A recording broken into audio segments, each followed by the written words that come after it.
Ladies and gentlemen, please welcome Joan Ducaille, member of the Equality Illinois Board of Directors.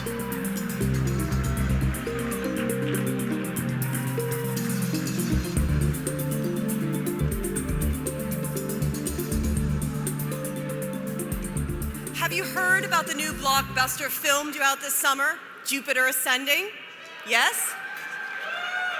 No?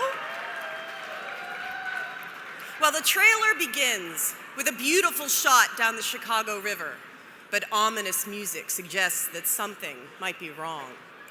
As soon as the words flash across the screen from the creators of the Matrix trilogy, you can be sure something is very wrong. The city on the screen may look like our Chicago, with its lovely river and breathtaking skyline, but as soon as the guns shoot lasers and a mysterious beam of light elevates our heroes soaring past the top of the Willis Tower, you know this is not our city, not our reality. The end of the trailer fills the screen with the phrase, "Expand your universe." Through the art of filmmaking, Lana Wachowski has expanded our universe with the Matrix trilogy movies, V for Vendetta, Speed Racer, and Cloud Atlas. Along with her brother Andy, the Wachowskis challenge our standard expectations of what exactly is an action film. They shake up our expectations of narrative and ask us to reconsider how much an audience should participate in the construction of meaning. If you haven't seen the Matrix trilogy or Cloud Atlas, do yourself a favor and put them on your Netflix queue. You'll be glad you did. Watching her films, we are encouraged to challenge the status quo, to scratch beneath the surface, and to seek out truth beyond what the powers of be wanted to believe. She inspires her fans to be agents of change, empowered to fight for what they believe in. After all, what is meaningful in life if we are living to someone else's perceptions and someone else's rules? With all of these artistic accomplishments, we are here tonight because of the reality of her life that Ms. Wachowski has chosen to share with us. Aware of the influence of her high profile, she has chosen to live by the messages her art portrays. By living to a greater degree in the public eye, she gives all of us more freedom to live by our own realities, wherever on the spectrum of gender, race, or sexuality we may fall. For so many of us, especially young LGBT or just non-conforming kids, she is a role model and a powerful example that we can be true to ourselves and change the world for the better. Her art expands our universe of imagination, while her life expands the freedoms of our realities. It is my honor to introduce the 2014 Equality Illinois Freedom Award recipient, Lana Wachowski.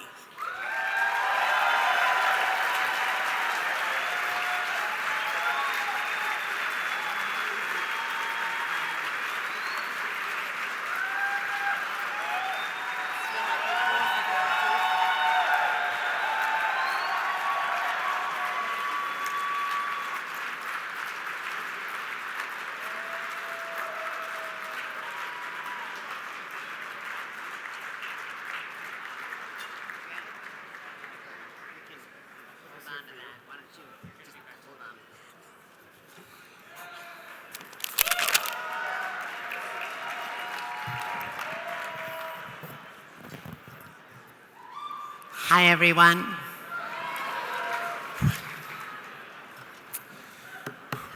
How come no one ever mentions Bound? Think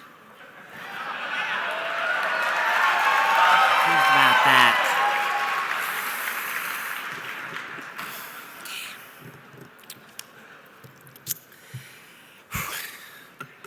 So, I'm at my hairdresser.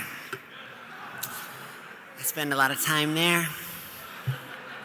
I tell him I gotta give another speech. He smiles. Does that mean you're gonna use me as a cheap joke again? Probably.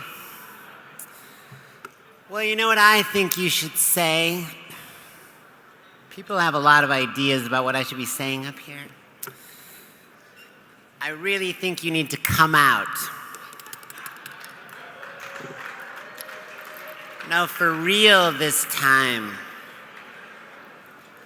I mean, with all the terrible stories in the news about trans people and the reduction of their identity to their body parts, you really need to tell people what I know about you, that you were just born this way, that you're just as natural as everyone else.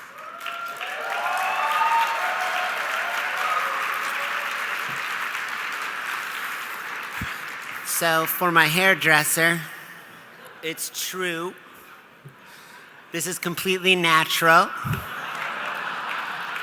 The carpet totally matches the drapes.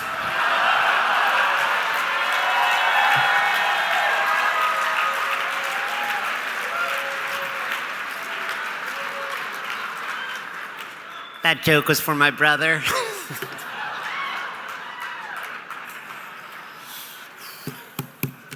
Okay, I put here, don't forget to breathe. I thought this was going to be a little easier the second time around, but it's not. As scared as I get being up here, fear is not something I let rule my life. Thank you. Thank you. But gratitude is. I am tremendously grateful to be up here, grateful to Bernard, who asked me to be here, stand with all of you who worked so hard, who never gave up, fighting to achieve something that was absolutely inconceivable the year I was born. Something that became a dream and then a goal during my lifetime. And now, because of you all, marriage equality in Illinois is a reality.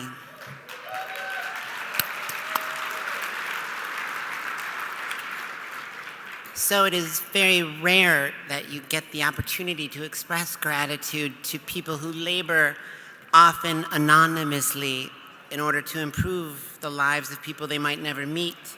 And as one of those people, I would like to humbly suggest that this night is less about you honoring me than it is about me honoring you.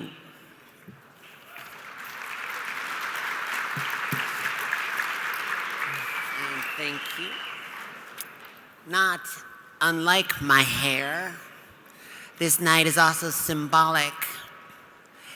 It helps remind us that we are here only because of the people who came before us, who struggled, fought, and sometimes died to make nights like this and lives like mine and yours even possible.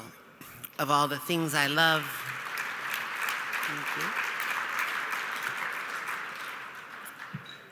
Of all the things I love about my hair, high on the list is the way children stare at it with fascination and delight.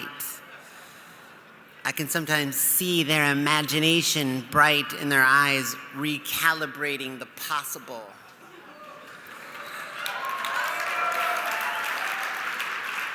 And perhaps naively, it is my hope that a symbol like pink dreads might help them understand one day that normal is something that does not have to be defined for you, but rather by you.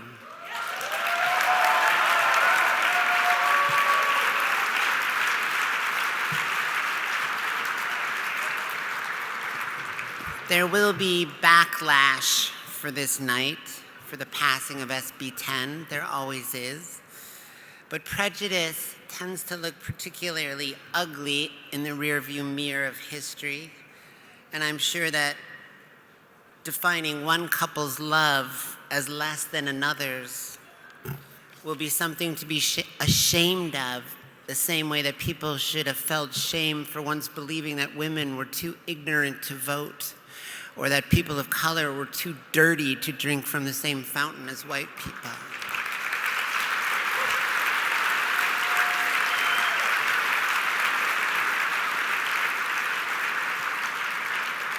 Recently, my wife were driving across the country. We love road trips, reading to each other in the bubble of our car, when suddenly mid-sentence she doubled over in agony. There is not a word that accurately describes the helpless anguish you feel when someone is in terrible pain. All I can remember is the feeling of not being able to push the gas pedal down far enough. Somehow I found the nearest hospital. While she was being admitted, the staff told me I couldn't leave the car where I had almost crashed. Outside the emergency entrance, I moved my car. When I came back, she was taken through the yellow double doors to see the doctor. I asked if I could go through to be with her. They told me I had to wait. So I waited. There is nothing as aesthetically cruel as red industrial vac-form chairs to agitate your emotional state. Stupidly, I began Googling severe abdominal pain. And the worst possible catastrophe began to feel plausible. What if I was never able to talk to her again, hold her hand, kiss her? I began to sob, my arms crossed over my stomach as if trying to somehow comfort hers. No one said anything to me. Then another couple bustled through the entrance. She was pregnant, quickly admitted. He parked the car as I had, but when he came back, the staff buzzed him through the yellow doors. Huh? He didn't have to sit in plastic purgatory. I wiped my nose. I went to the counter. I'm sorry. I'm one of those people who apologizes too much. I would apologize to a mugger. I'm sorry. My purse is a terrible mess.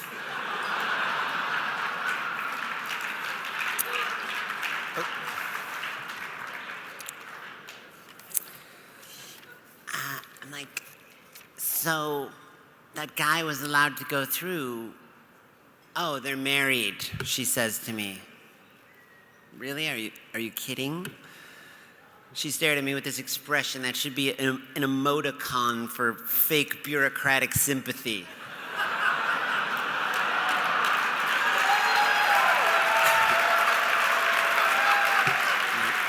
Well, we're married too. I showed her my wedding ring. She shrugged. Sorry, hospital policy.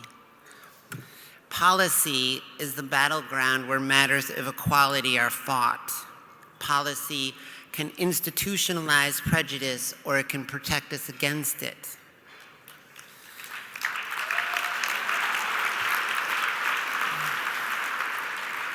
My wife and I were married in 2009. Our ceremony wasn't officially recognized, but we were able to apply for a legal license because of a technicality. I remember standing in line, watching the giddy couple in front of us, cuddling at the counter, proving their commitment to the civil servant, granting the state's benediction like the Wizard of Oz, legitimizing the Scarecrow's intelligence with a diploma. And then it was our turn. The woman who had been all toothy smile became sullen and dark. What do you want? We want to get married, we said, maybe too enthusiastically. Oh no, we don't do that. Her voice was like an alarm. Everyone in the room was staring at us. But you just did it. We saw you. It's like, that was different. We don't marry people like you. Okay, confession time. At that moment, I found her unkind denial of our rights perversely flattering. She was so sure of my gender that even when I showed her the one piece of identification I still had that said I was male, she refused to believe it, calling her supervisor over to confirm that this had to be a fake. The confusing absurdity of this experience quickly became metaphoric. Here, one checked box, one letter, an M, granted me access to legal, social, financial privilege, while another box, another letter, an F, denied them to me. This is perhaps a suggestion of the nature of our most ubiquitous form of inequality. Consider for a moment, why is it that every piece of identification, from the very first to the very last, from our birth certificate to our death certificate, begins with us being measured for one box or another?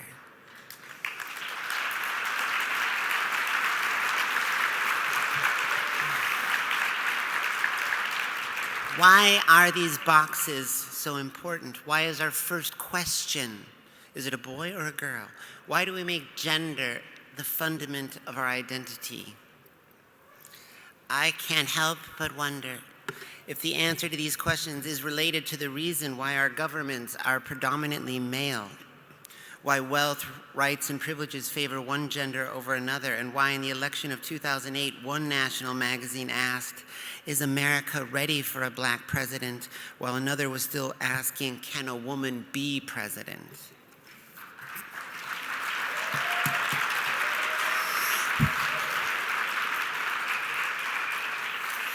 Sorry for getting up on my soapbox, but you did give it to me.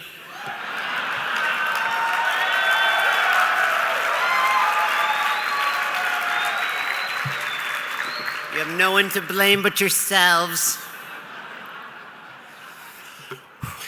Try to understand gender as well as LGBTQ inequalities, and I believe you try to understand otherness.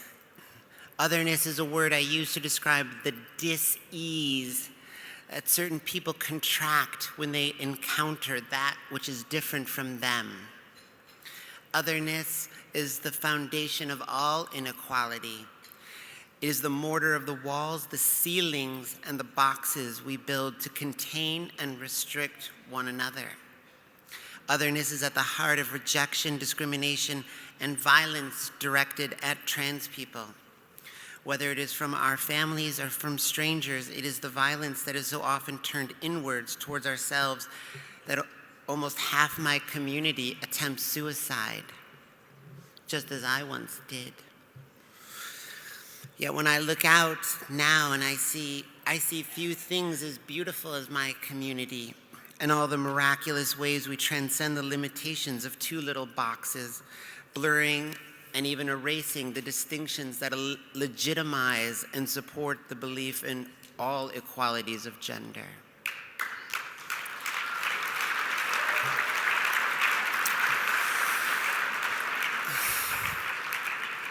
Quick parenthetical. Before all the patrollers out there in the panopticon start pounding away on your keyboards, filling up the comments section with your chromosomal commandments, let me assure you I understand. I really do. I know how important these rules and regulations, these binary bathrooms, are to your understanding of the world. But if I may once again refer you to the rearview mirror of history, to something like the one-drop rule, which fiercely debated legislators held less than a century ago as they fought to separate and keep distinct one race from another, including strict ancestral records as well as restrictions to sex and marriage between races. And for a moment, consider, Mr. Patroller, how ridiculous that all sounds to us today.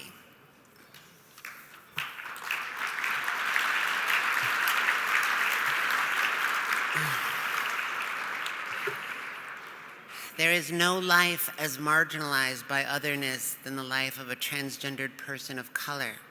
I remember waiting for the congressional decision on SB 10, and at that exact same time, following the tragic story of Islan Nettles.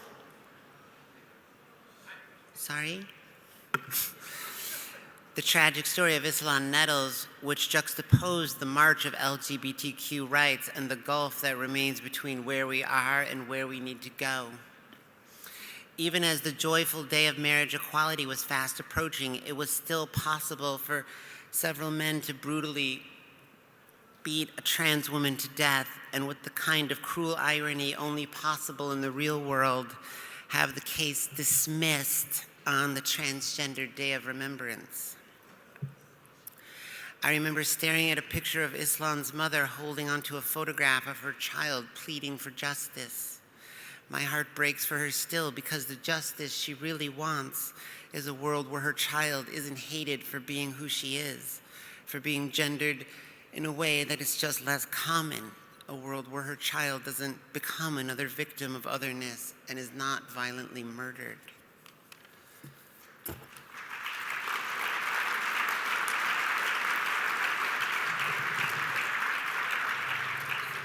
That world doesn't exist yet.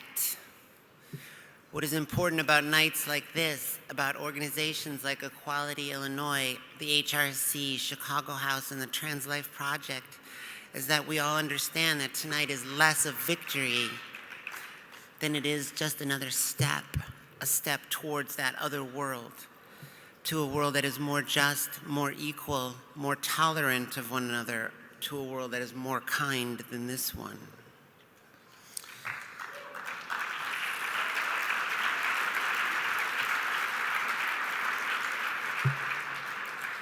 Thank you again for all that you have done and all you will continue to do to make that world possible. And thank you for the kindness of your ears.